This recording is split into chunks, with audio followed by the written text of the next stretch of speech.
though, you know? All right. But I like it now. Yeah. I like the Stop stand. complaining about the watch and start doing the show. Here we go.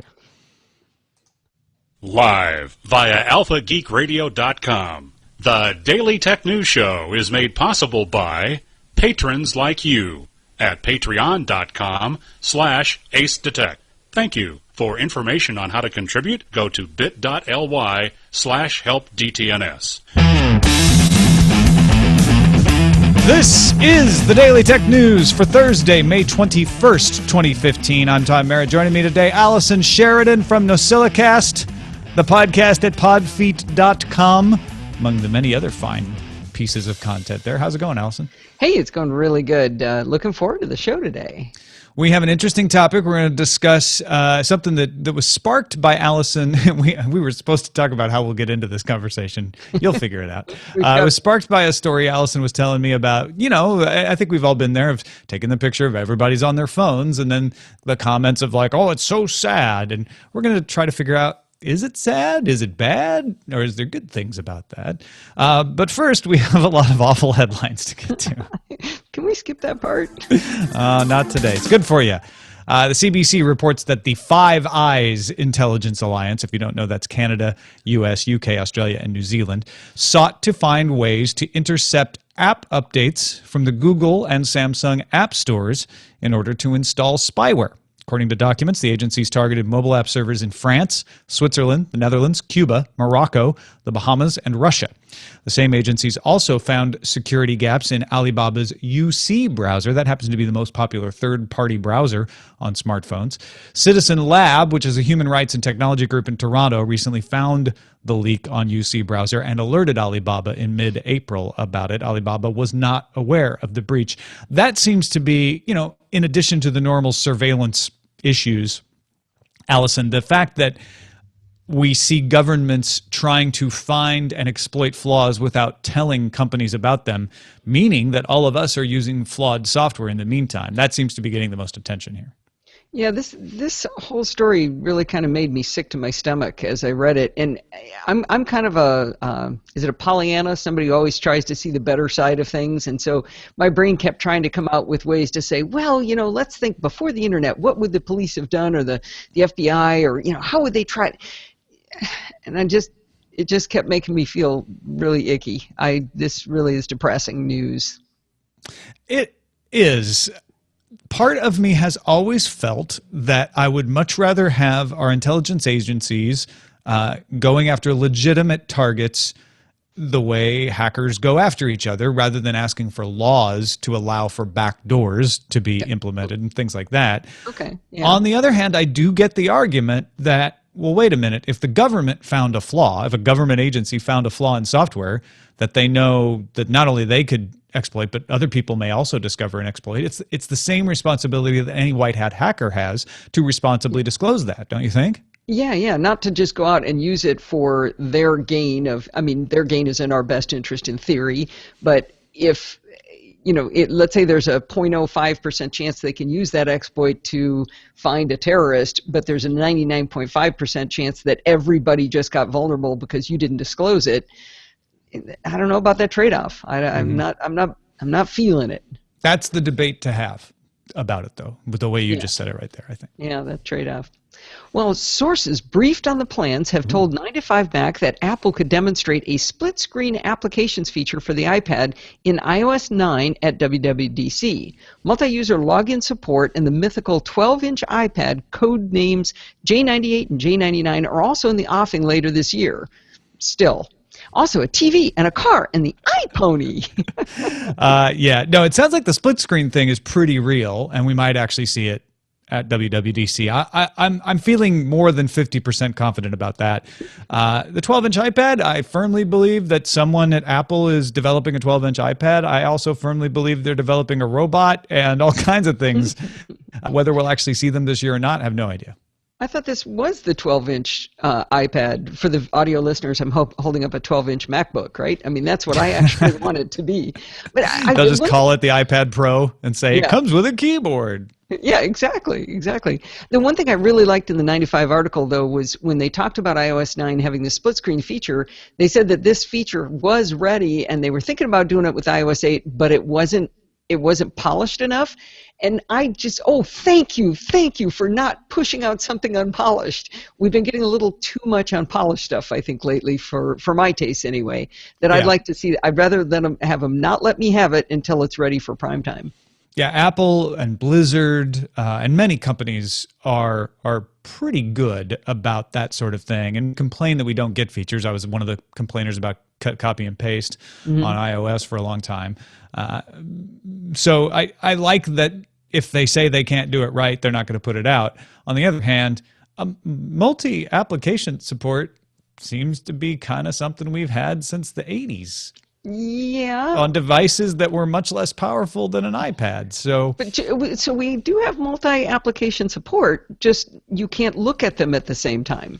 I could look at them at the same time on my Windows 286 machine. Yeah, but did it make you feel good? Did it help you connect with your family when you did it? It didn't make me feel bad. And Gadget reports that YouTube now supports 60 frames per second for live streaming. They added it for on demand back in October. Now you can stream in 60 frames per second. That's going to be big for gamers. For now, it'll only show up in HTML5 compatible browsers if you want to watch those streams. YouTube will encode the streams in both 720p 60 and 1080p 60 formats, and then will automatically throttle down to 30 frames per second if you have a device that can't handle it. Other HTML5 playback features include rewinding while you're watching a live stream, and double speed, so you can catch back up after you rewound. YouTube collaborated with Elgato and Split as well to ensure continued compatibility of Elgato Game Capture, XSplit Broadcaster, and Gamecaster Disclosure. My wife works for YouTube. So does this mean that now when we broadcast our live video stream like we're doing right now on your show, we can just flail our arms around and it'll look really fluid? Yeah, and 60 frames per second. Yeah, great for talking head video. No, this is really going to be a device that YouTube will try to lure game streamers over with, and that's why they did a good job partnering up with XSplit and Elgato right from the get-go. We'll see if people bite on that, but it's the right thing to do, don't you think? Yeah, definitely. It does make me think of the Silicon Valley episode this week where they were talking about streaming 4K video, only all the I haven't watched this week's episode. I got to watch that. Spoiler, sorry. You'll enjoy it in this context. Well, trivia game QuizUp is now a social network, according to TechCrunch. The new app includes forums with comment threads, likes, and photo sharing. Users can search for a specific type of user by location, age, and gender. QuizUp has more than 12,000 topics. There are 33 million users worldwide who play approximately 7 million games per day. The average user spending 30 minutes a day playing. This is one of those times that I got trapped in the inside the Silicon Valley mindset because QuizUp was huge with the Silicon Valley set, and then it went away. They had that little minor privacy kerfuffle, and then people just stopped playing it. But apparently that was just people inside Silicon Valley who stopped playing it because there's millions of people around the world still playing it. A half hour a day. That's a lot. That's a big user base. Now, one of the things they said in the article was that as you start playing a game, if you're interested in a topic, like you're all over that Gilligan's Island section of QuizUp, then maybe you want to hang out with other people who wish it was still the 1960s. I think that's kind of the idea. This part other about people who like to go on 3-hour tours. Yeah, exactly. The part about searching for a specific type of user by location and gender kind of gives me the creeps, but I like the idea of finding other Gilligan's Island people. It's weird that it gave me a little bit of the creeps when I read it too, but you can do the same thing in Facebook. So, you know. Yeah. And you can also make your profile hidden in QuizUp so that people can't find you if you don't want. Okay.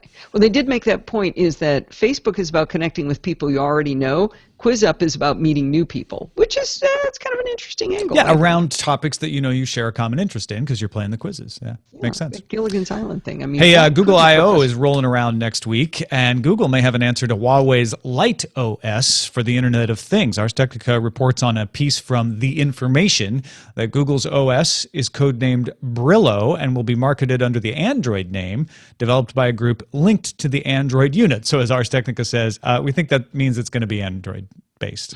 Anyway, Brillo will be aimed at devices with either 32 or 64 megabytes of RAM and allegedly be offered free to OEMs, just like Light OS. So shaping up to have a little Internet of Things OS war here. Yeah, well, that all sounds really good, but what's the business model for Google to develop Brillo and then give it away for free in this case? I mean, you can't really serve ads up on your Internet of Things thing. Oh, you certainly could serve ads up on your control panel. And if Yeah. you're using your Google-based HomeKit-like interface Yes. to control all your things, then there's more data they're collecting about you. There's yeah, more there you Nest thermostats they can sell you. It's about the data. Yeah, I think it's the data and just getting you into the game. But I also think there's a product part of this as well. I think you're going to see Google really making good on that idea of putting out flagship products. What they've tried to do with Nexus to varying levels of success, they might be able to do better with a Nest-led initiative, don't you think? Yeah, that's kind of an interesting way to go. Well, in other Google news, TechCrunch reports on a new study from Google regarding security questions like, what was your pet's first name? Researchers looked at hundreds of millions of these questions and their answers from Google users and concluded, big shock here, secret questions are neither secure nor reliable enough to be used as a standalone account recovery mechanism. Really? Who knew? The answers are either too easy to guess or too hard to remember. Google's researchers recommend sites use SMS backup codes, secondary email addresses, and other means to securely authenticate users. Now, you and I probably have always thought of these things as just awful traps to give away your account information because we're the kind of people who share information out on the internet, right? It probably wouldn't be that hard to find out what Allison's first pet's name was somehow. Well, exactly. I called in to, I won't say who it was, but it was someone who had my money, and they said, oh, well, let me verify a few things. You know, it was really obvious. It was like, what college did you go to? Everybody knows where I met Steve. You know, what's your favorite food? Everybody knows I eat popcorn like a maniac. You know, I mean, every single one. It was like, really? Really? That's all you needed? You sure you don't want to ask me a harder question? But for people who aren't out there sharing everything with everyone, it still can be easy to guess. Pizza as a favorite food is going to get you into a lot of people's accounts. That's what they said. If you live in South Korea and it says, where were you born? Put Seoul. You're going to nab a lot of people because a lot of people just happen to be born in that really large town in a smaller country. So it's that kind of thing that causes the problem. I've never felt these security questions were very secure. Yeah. Reuters says the U.S. Department of Commerce proposed new export controls Wednesday that would treat zero-day software flaws as potential weapons. Among other things, that would require bug hunters to get a license if they wanted to collect bug bounties from companies outside of the Five Eyes countries that we mentioned earlier. The new rules are subject to a 60-day comment period, so it's the kind of issue that gets your blood boiling. You might want to look into commenting on this with the U.S. Department of Commerce because this could seriously impact the ability of companies around the world to patch up their software. If the Five Eyes countries are off using zero-day exploits to attack other countries and go in and do things like pulling data because they're hacking into these systems, then do they have to apply for a license to do that through the Department of Commerce? Yeah, I'm sure that'll be worked out in the courts, right? No, I think that's the whole Patriot Act debate right there, is whether they're allowed to do that or not. And what this, the theory behind this is a zero-day flaw is an exploit that bad actors can take advantage of. So you shouldn't be able to sell those exploits to an enemy, right? You shouldn't be able to sell them to China. You shouldn't be able to sell them to Iran in the view of the United States, for good or ill.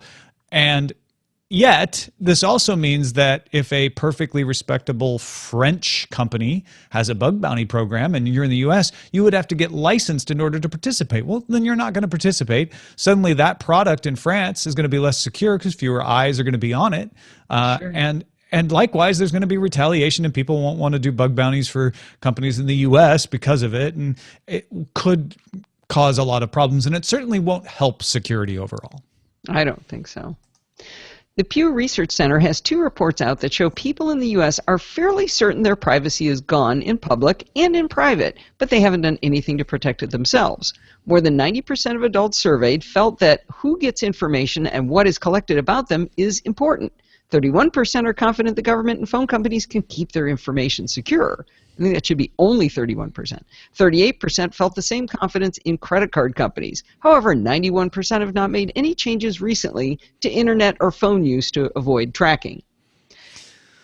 There are more than 9% of the people doing things like encrypting, et cetera, but they were already doing them before. None of this seems to have changed behavior. I think that's the most concerning part of this. Yeah, I have to say, I've learned a lot about how to do those things, to encrypt my email and that sort of thing. And after a while, I was just like, it's too hard. And I stopped doing it. So I'm in the 91% who've not made changes. I made the changes and it was just too much work and I turned it back off. I've tried some two-factor authentication that was too hard.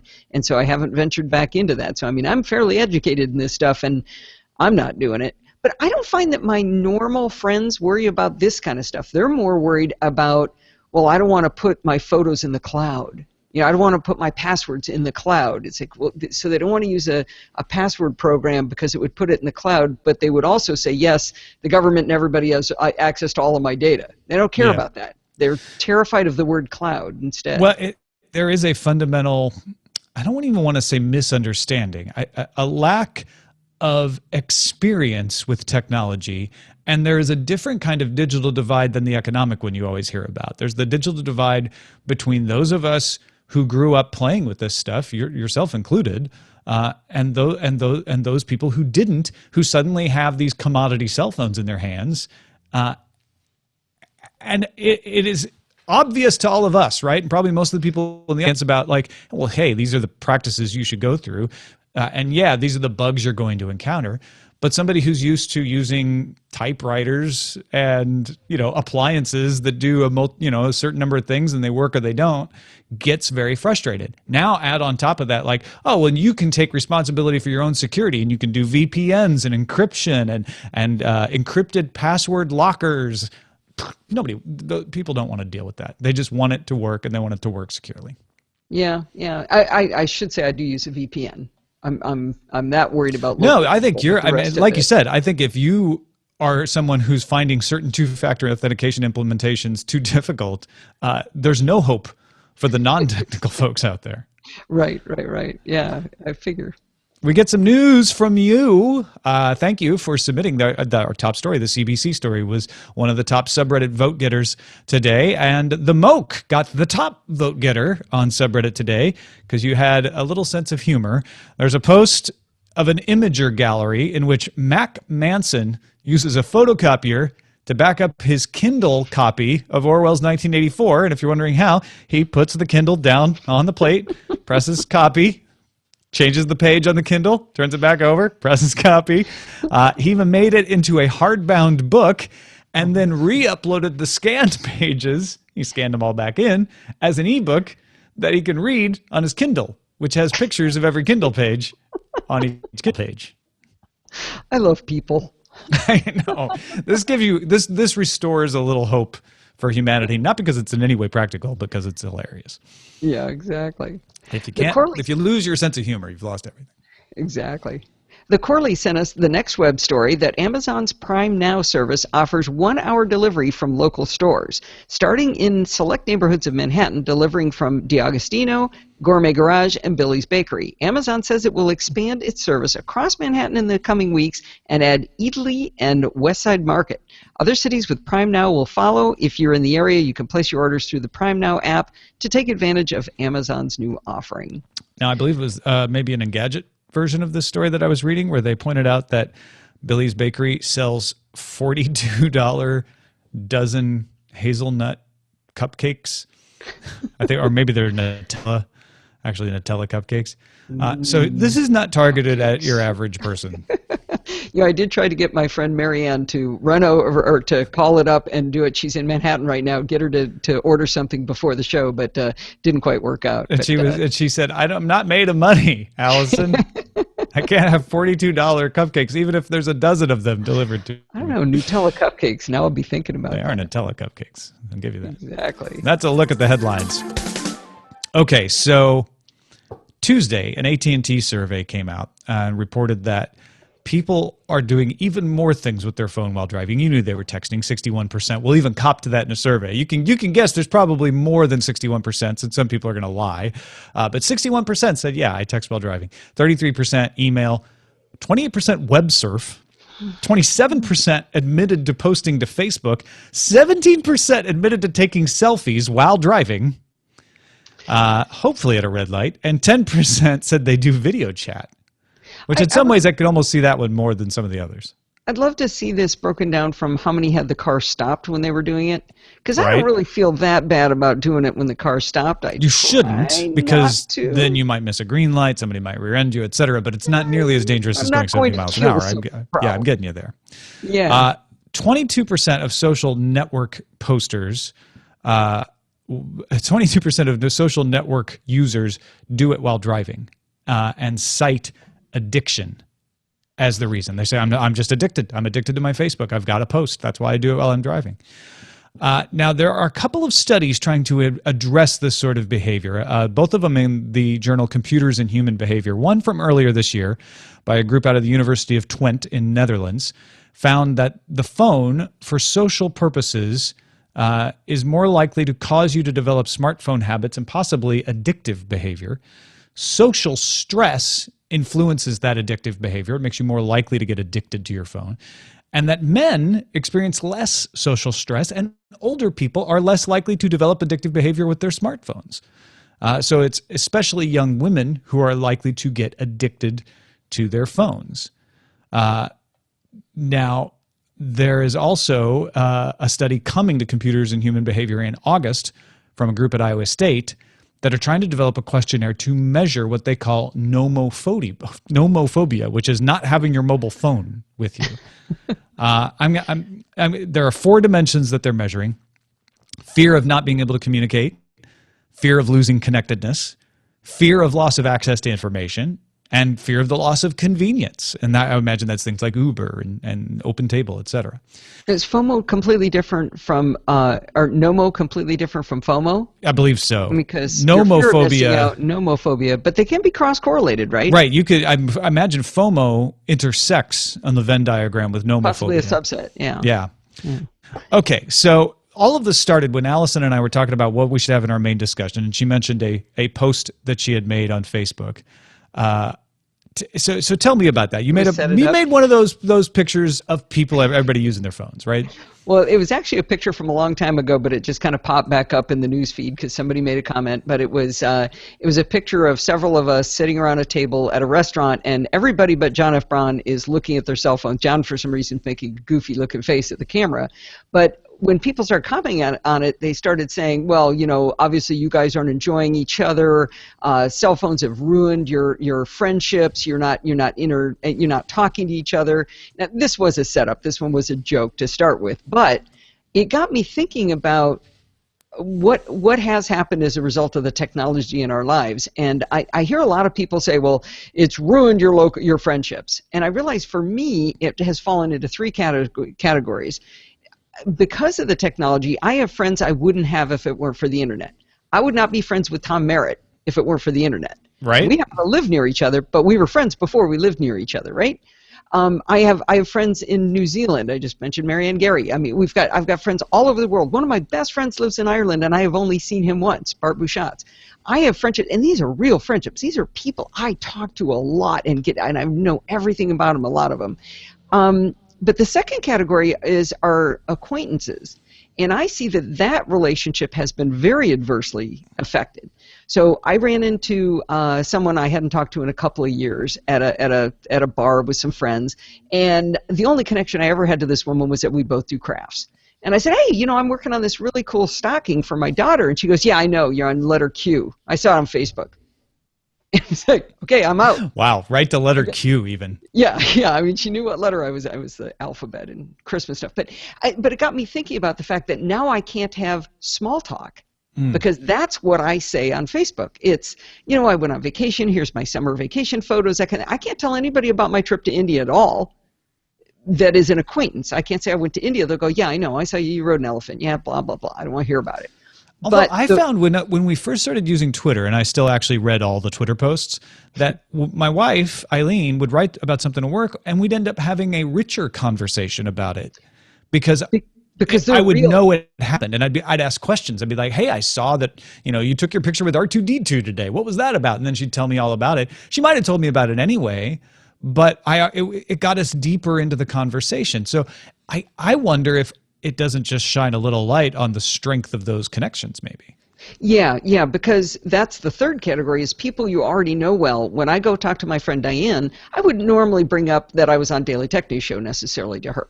But she'll see that I posted and go, "Hey, how'd it go with Tom today?"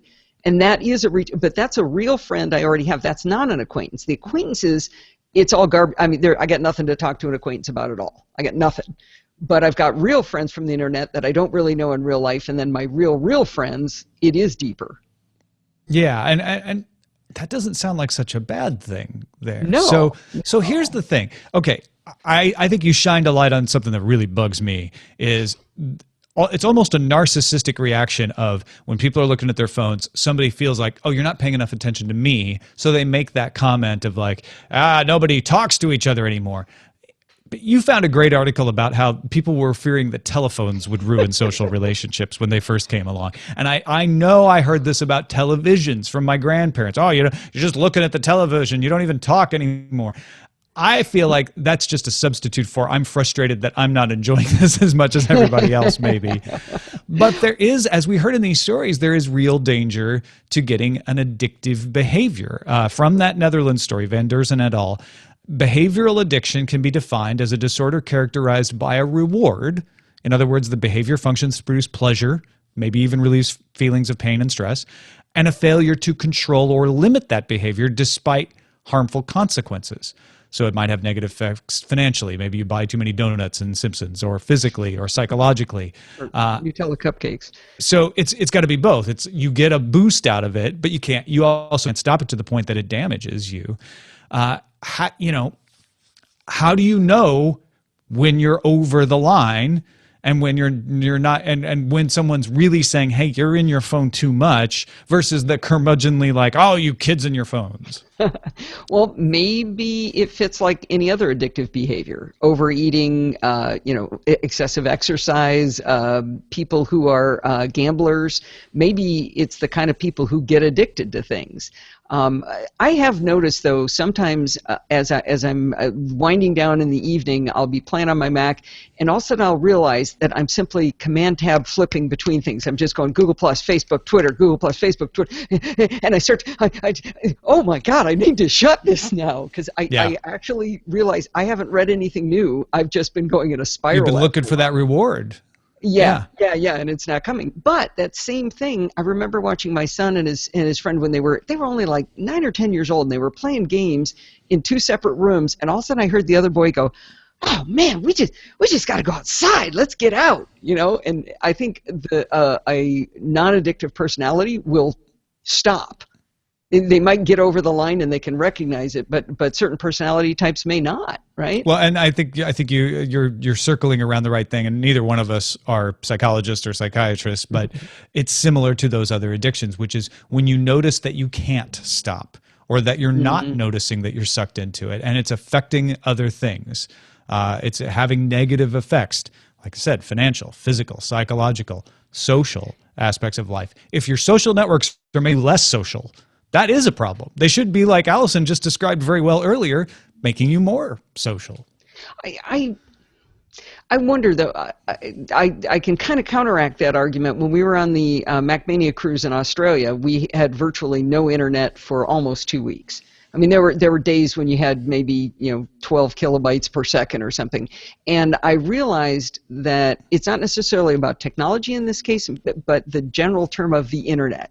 I love the internet. I don't just like the internet. I love it. It is my family. It is my friends. It's my connection to people. I mean, there were a bunch of people on the ship I could talk to, but there was only like 12 of them. What about everybody else? I couldn't talk to them. I couldn't share and converse and interact with those people. And I don't know that that's an addiction as much as that I really do feel that community. And I wanted to read the exact quote from the article you mentioned a minute ago. Wilson Quarterly quoted a book, it was called The Chambers Journal in 1903, and it said, "For some, telephones were an antidote to provincialism, while others argued that the devices augured the destruction of community because they encouraged far-flung operations and far-flung relationships."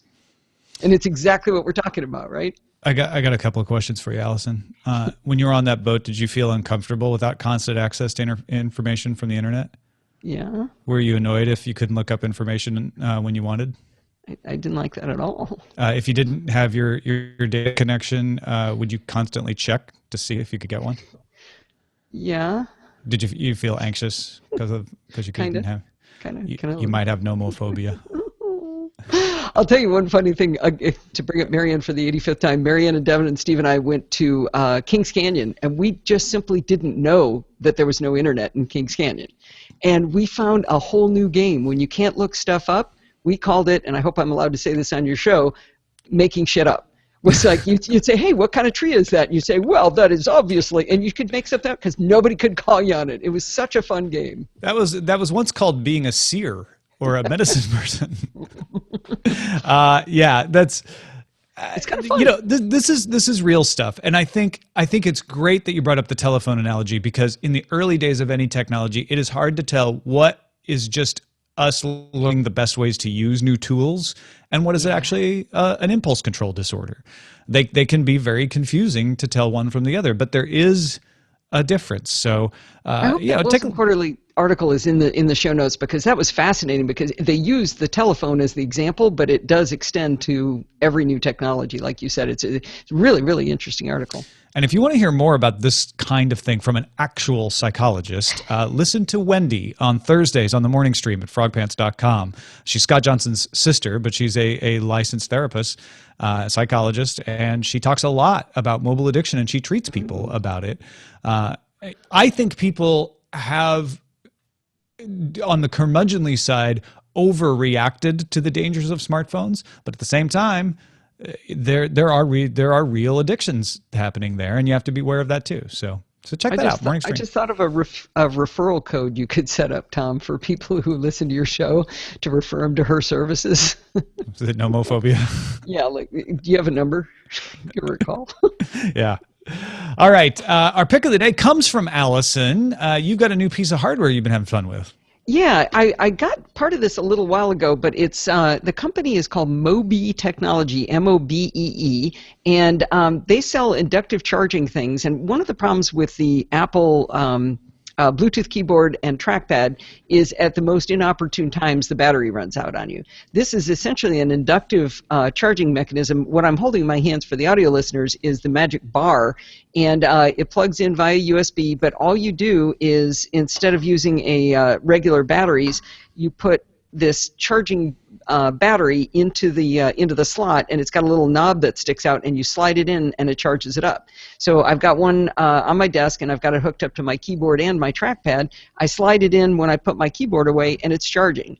They also sell the Magic Feet, which I'm going to hold up for the video audience here, the unofficial video audience, of course. She's unofficially holding it up.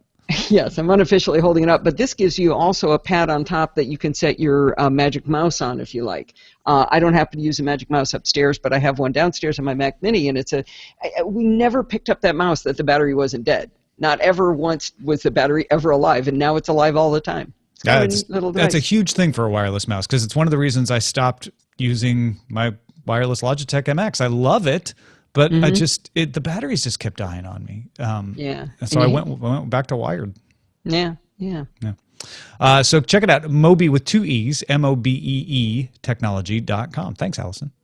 Send your picks to feedback at dailytechnewsshow.com. You can find my picks at dailytechnewsshow.com/picks.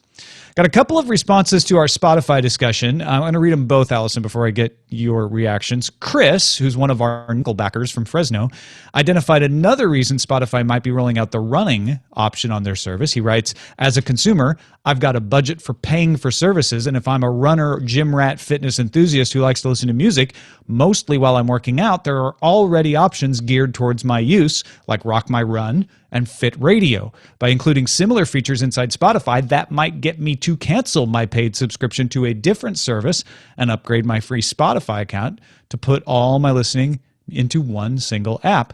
And then Michael from Scotland laments, why can't Spotify just be like a good old PC music player? I open it up and I'm straight into a list of all my favorite songs, albums, and artists that I have added.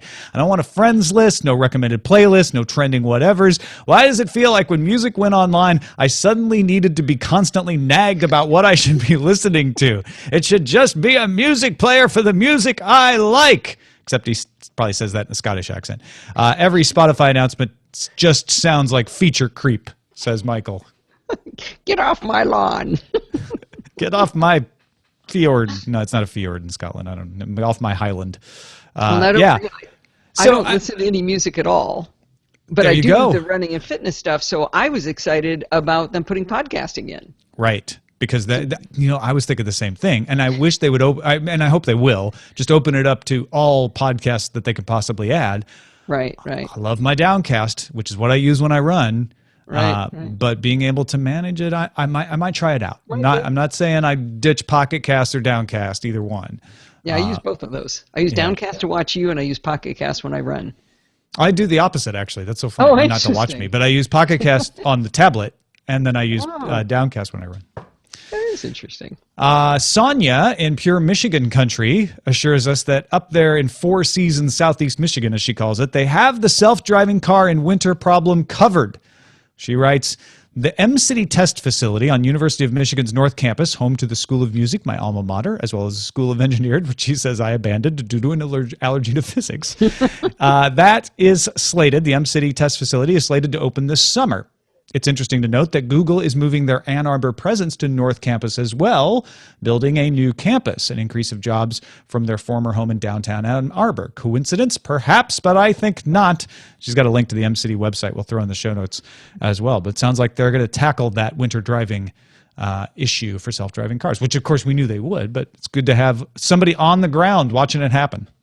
I love this, Sonia, for many reasons, especially since I was born in Detroit, Michigan. I'm afraid my family went to Michigan State, but we'll allow it. But all I could think of when I heard that, people complaining about them self-driving cars not knowing how to drive in the snow, neither do people. Hey, that's not true. Us Big Ten school people, we all know how to drive in the snow. It's these Angelinos that don't know how to drive, even in the rain. We don't know how to drive in rain, right? I don't know if people who are not from Southern California know this, but when it sprinkles, people leave work early. I mean, it can be like a fine mist, and people go, oh my God, I got to leave at 3 to get home. And then many people, in fact, I think, if I remember right, it was Dave in the chat room was telling me this during the show yesterday, but I made a joke about how Google had already bought Songza, so Apple had to get Beats. And of course, it was a poor joke because Google bought Songza after Apple announced they were acquiring Beats. Although I think Google closed the Songza deal before Apple closed the Beats deal. So, wait, did you get corrected by the internet? I got corrected not only by Dave, but by Tim and many others on the internet. It's kind of unusual for the internet to correct people. Not unusual for me to be wrong, but the internet's so reticent. That never happens to me. Such a wallflower. No, I appreciate these corrections. Yeah. Thank you, Allison Sheridan. It's really a pleasure, as always, to have you on the show.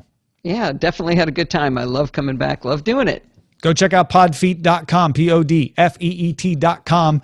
Listen to Nosilicast. What you got going on there to tell people about? Well, the most exciting thing was that last week I hit my 10-year anniversary. 10 years of podcasting every single week.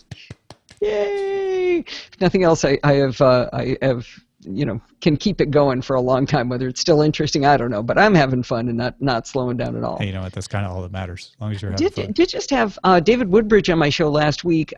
He's a blind podcaster who talked all about everything he can do with the watch, and he was really, really bullish on all of the accessibility features of the watch. And that's great. I loved it because I had turned on voiceover to demonstrate it during my live show because I had some blind listeners in there. And then I accidentally hit the button that turns on the screen curtain, which is it turns the screen black. And then I didn't know how to turn it off. And so I was afraid to even try it again. Luckily, somebody told me just turn it off from the phone. But he found a lot of utility for it. So it was a really, really interesting discussion of what he can do now because of the watch. Oh, check it out, podfeet.com.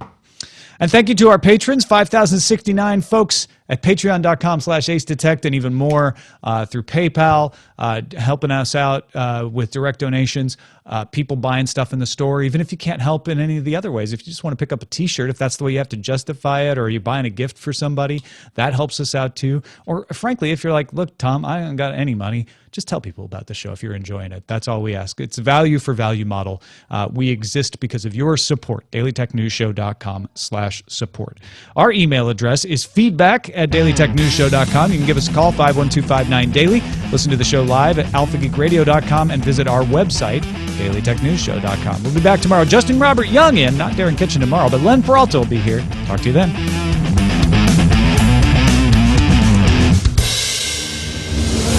This show is part of the Frog Pants Network. Get more at frogpants.com. Diamond Club hopes you have enjoyed this program. Boom. Yay. Good show. That was fun. Yeah, I thought that went well, even though we didn't talk through it as I had promised we would. That's okay. It was almost like we had too much data, but I enjoyed it. Good. Me too. Got to the parts I wanted to do. Jolly Roger's still not in chat, Tinvec says. Nope. Sorry. He refuses. It's too good for you, chat. My child had You'll get the Roger when you deserve the Roger. had to go run. Take care of that. No, it's all right. Thanks for being around. Kindle Inception. Oh, looking at titles. Good. All the circles, or going up and down the levels, taking the book, photocopying. It really, it, yeah, you're right. up. It's kind of an like exception. Screw you, Five Eyes. I spy with my 5 eyes. That's pretty funny. I like that too, I'll actually. vote for that one just because I think it's. I don't remember us talking about Spider-Man. They're talking about the spyware being put on by the Five. It's a stretch. I'll give you that, but it's a good stretch. Selfie driving cars, nice. Oh, I really want self-driving cars. Brillo, not Grillo. Not sure I get that.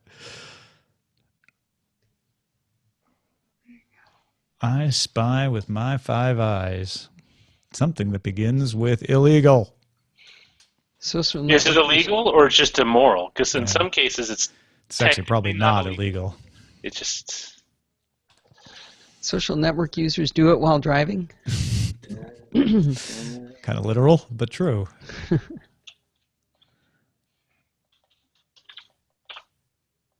I heard you like Kindle. Without the internet, you're never proven wrong.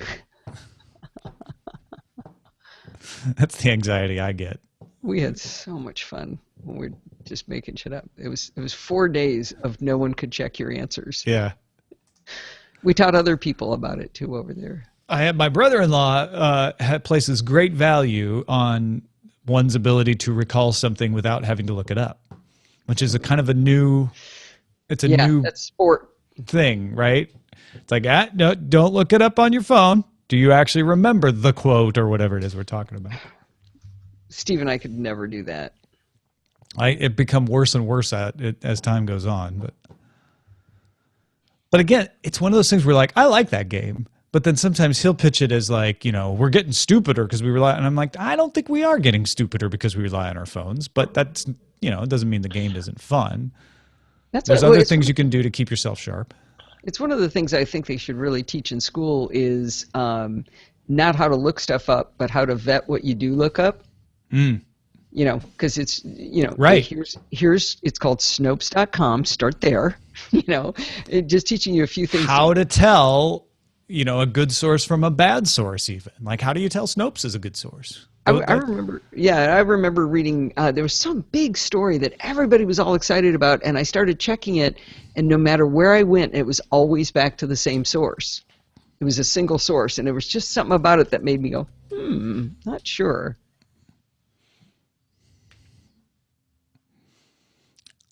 I Spy. I'm going to go with I Spy with my 5 eyes. Although I heard you like Kindle. It's pretty funny. I heard you like Kindle, so I put some Kindle in your Kindle.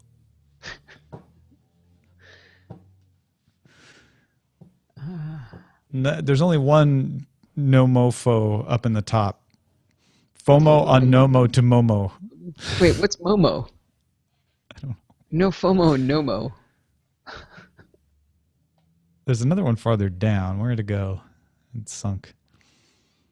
Oh, no mo FOMO, no mo FOMO, FOMO problems.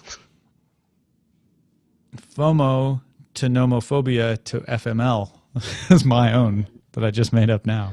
Ooh, Apple splits its screen. Or does Sometimes it? you look down to the bottom ones, right?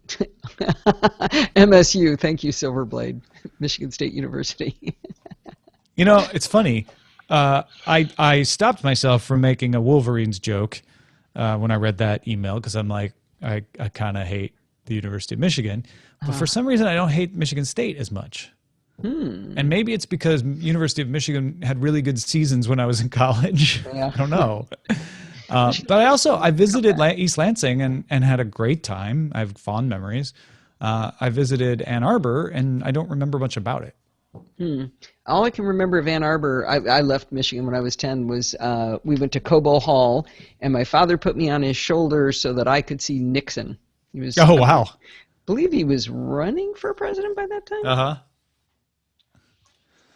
That's my I memory. saw Reagan in my hometown. He was the first presidential candidate since Lincoln to come to Greenville. Wow. Yeah. And then President Obama came to Greenville. I was no longer living there, of course, by then. Wow. So How big three is Greenville? presidents, Is it pretty small? three presidential candidates have come to Greenville. Lincoln, Reagan, and Obama, and they all won. By the There way. you go. How big So is as goes Greenville, so goes the country. How big is Greenville? It's now 7,000. 7,000? Yes. It used to be Why did these 53. presidential candidates go there? What's that? Why When did do they go get in there? touch with Middle America? I guess so. We have a beautiful Carnegie library that they wanted a photo op in front of. I don't know. That reminds me of when we drove from Well, when Indiana. Reagan went there, it was only like 4,900, I think, or maybe 5,300 by that time. I don't remember. Wow. Reminds me of when we left Indiana to drive to California. My brother and I were so excited to get out of Indiana because it's just a horrible place.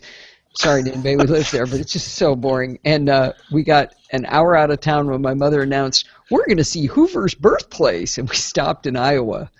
It's like, oh, shoot me now. That's amazing. And then our cat escaped. We and used to ended up spending the whole vacation in day there. Indiana. Oh, really? Was that your getaway? Well, family our getaway? vacations were either the Ozarks in Missouri, Kentucky Lake or Lake Barkley in Kentucky, or like Terre Haute or Indianapolis Really? in Indiana. Yeah. It shows a certain level of desperation. Actually, I don't think I ever went into like middle or southern Indiana because we'd go to Chicago or Michigan City for a big woohoo. We lived in Valparaiso, where the university is there. Oh, yeah. Yeah. Largest parochial university. I mean, we'd go into we were 45 minutes from St. Louis, so we'd go into St. Louis regularly. So we actually got some city. out to the big city. Yeah.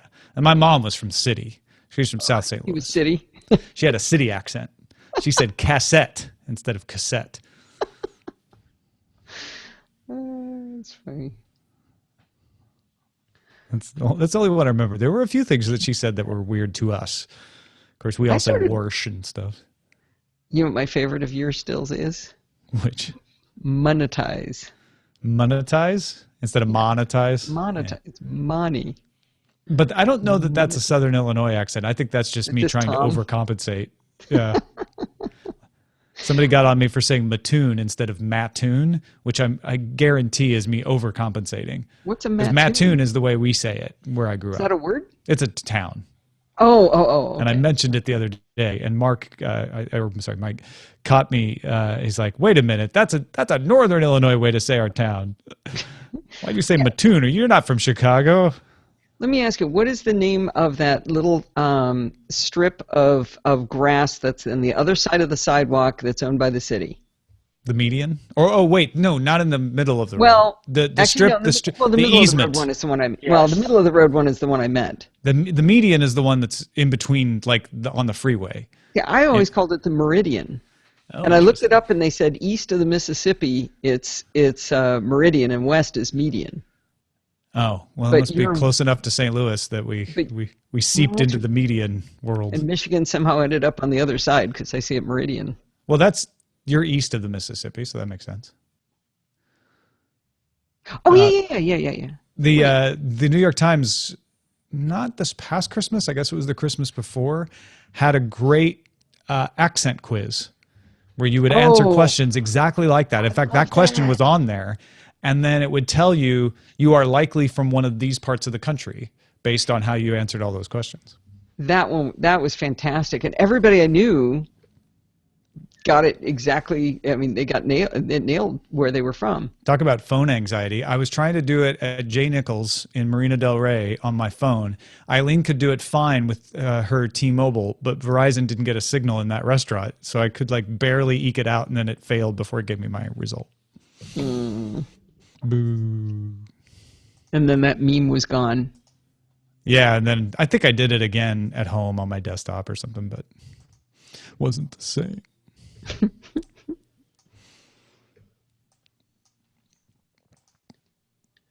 Okay, almost done.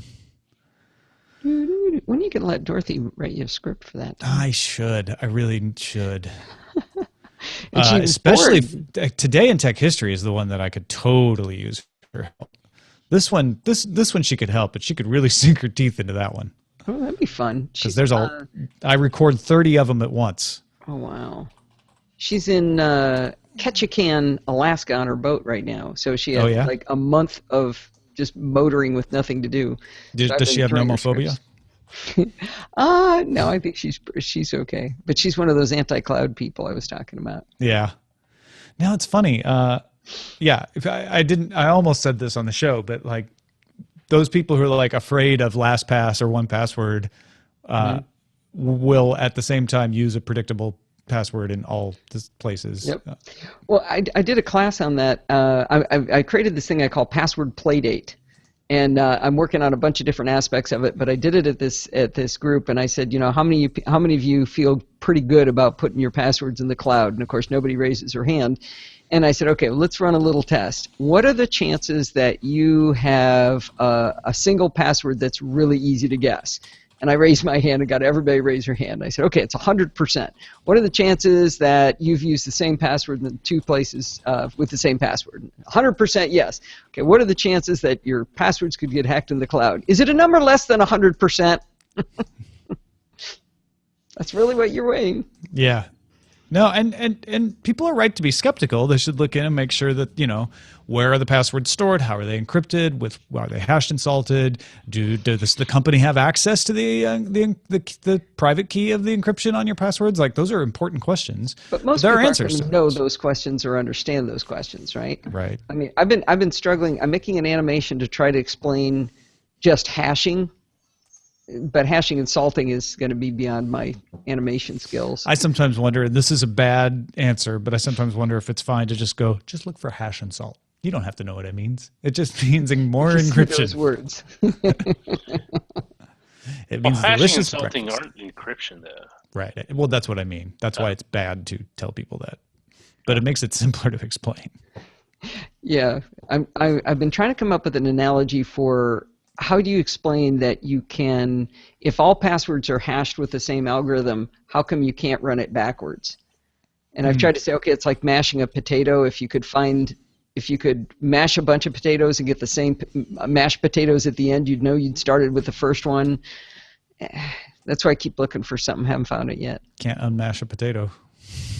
Yeah, right. Can't uncook rice. Right. Can't dry it up. But that's the problem is you need to be able to let the right person uncook the rice for it to actually work. No, I think you're cooking new rice that comes out the same. Sort of, yeah. Well, are you using the analogy or actual? Because you really can't uncook rice because there's a fundamental change in the rice kernel. It's actually the same thing with toast. I didn't realize that when you toast bread, it chemically changes the makeup of the. Well, yeah, because it burns part of it. Well, the proteins realign or something. Even you're talking like all the way through the bread, yeah. Yeah. Or something. Or something. Wash the Unpop car. popcorn. I'm going to Washington. That was my dad's favorite. I always said Washington. And Hawaii. Steve would always say, fine, how are you? Fun of my dad. Why'd you get up swirly? I don't know. My dad used to say that one all the time. Oh, we forgot to stand up at 10 till, Tom. I didn't get a taptic feedback. Oh, you know what? I put it on Do Not Disturb. I have a blank spot in my streak now. I do too. Either that or I was waving my arms around enough it thought I stood up. That happens. No, I'm definitely missing the 1 o'clock hour.